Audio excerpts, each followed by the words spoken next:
is as close as your next prayer. Prayer is the weapon that God has given His children to wage war in the heavenlies.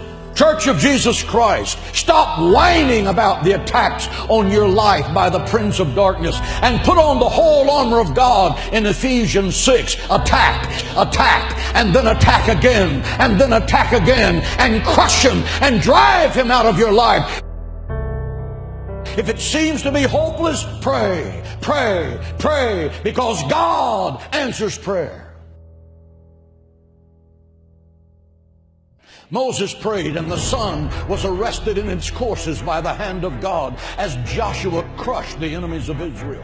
Elijah prayed, and forked tongues of fire laced across the heavens and consumed the sacrifice soaked with 12 barrels of water.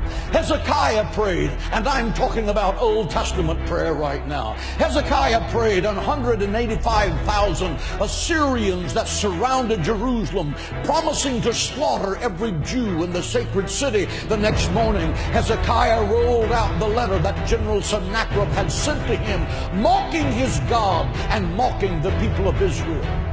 He pulled out his secret weapon, prayer.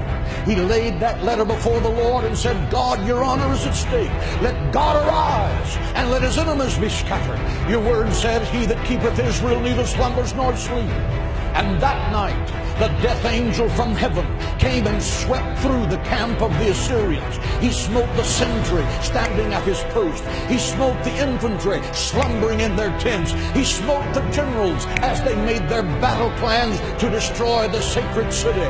The next morning, when Hezekiah looked over the sacred walls of the city of Jerusalem by the dawn's early light, he saw 185,000 dead men, because the angel of God passed by that night. Why? Because one man knew how to pray.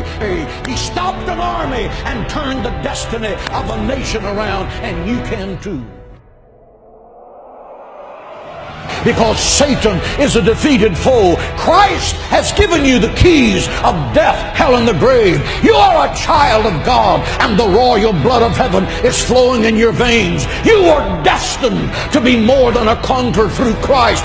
Think like it, act like it, and talk like it every day of your life. And believe that God can do the impossible. Jesus said, my house shall be called a house of prayer.